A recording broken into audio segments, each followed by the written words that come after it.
SlumG jolted awake in his circus-tent hotel room, wrestling himself out of a knot of charger cables, his hand slapping at the floor, until he grabbed his battered scooter helmet, the real lifeline for the day ahead.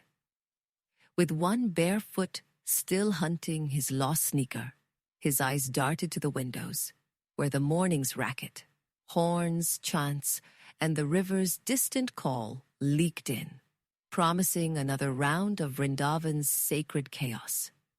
He snatched at his phone, only to see the battery nearly dead and the GPS refusing to lock. A fresh reminder that, if he couldn't get his stream gear up and running, he'd miss the sunrise shot he'd promised Chat. The floating lamps on Yamuna's polluted edge.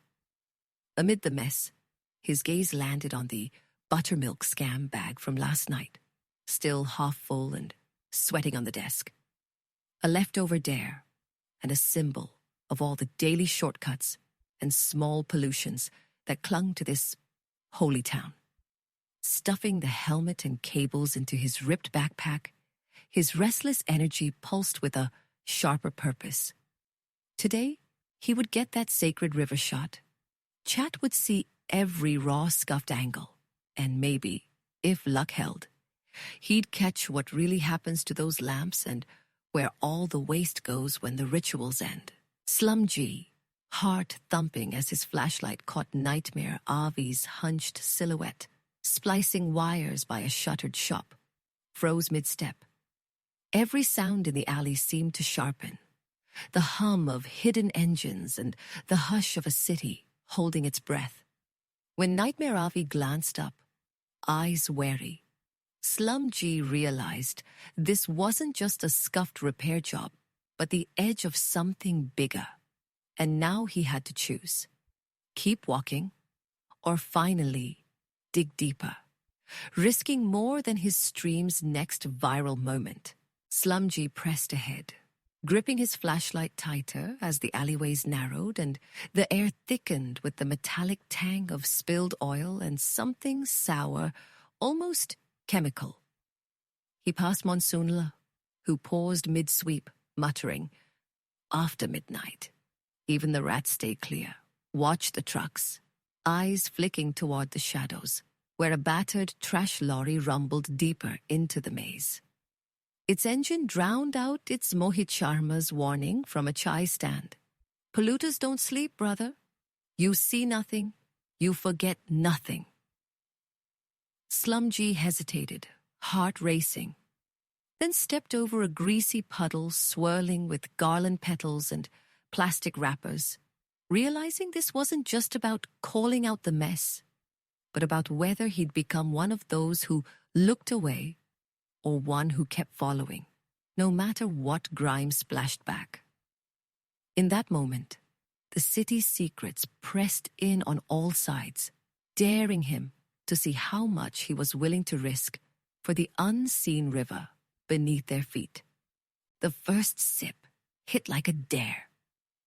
At a rickety plastic table, under the harsh glare of a single tube light, SlumG lifted the paper cup, so thin it nearly buckled in his grip, and stared into the chalky, sloshing liquid that passed for buttermilk.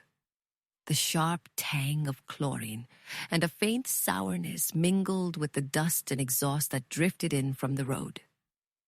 95% water, Chat exploded, and Death Gun 25 just snorted, eyes flicking to the corners as the attendant, hearing SlumG's complaint, shrugged and retreated without a word.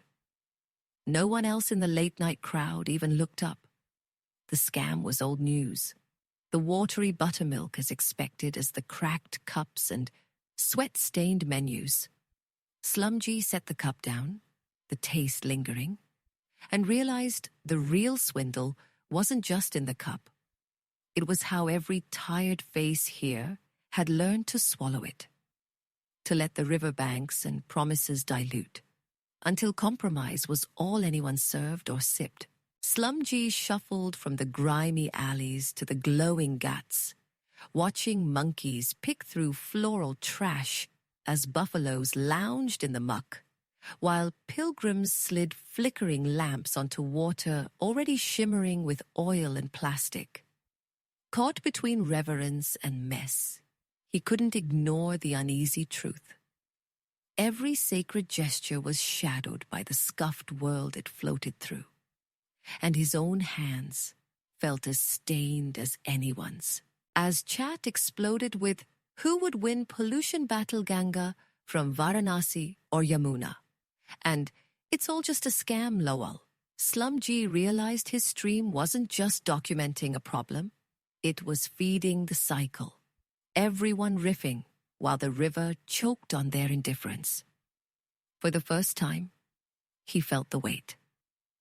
Every joke, every ritual, every shortcut was a thread binding him to the mess he'd come to expose.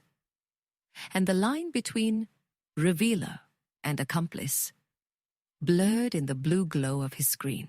The air at the water's edge throbbed with incense and the clamor of bells as SlumG, pressed shoulder to shoulder with strangers, felt the heat of Dias on his palms and the oily river lapping at his shoes.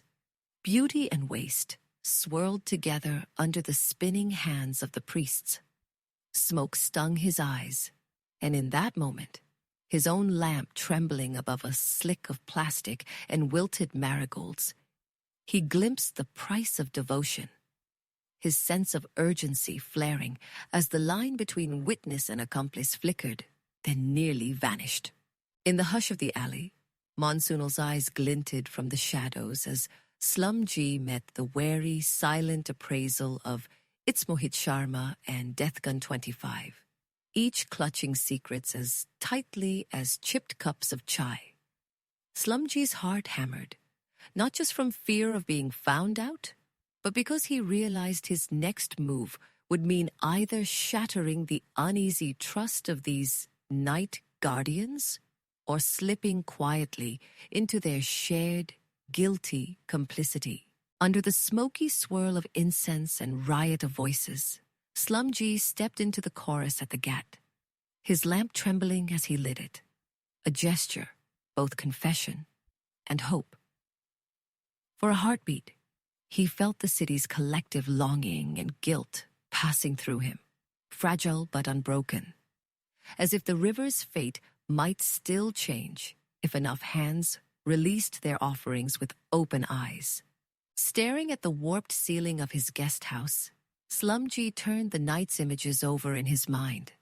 The tangled wires, the drifting lamps, the sludge and the prayers, wondering if his streaming lens had really changed anything or just made him complicit in the city's slow undoing. Sleep pressed at the edges, but the question stuck in his chest. In a place where everyone's hands were dirty, was witnessing enough? Or would silence help decide what survived when the river's story was finally written?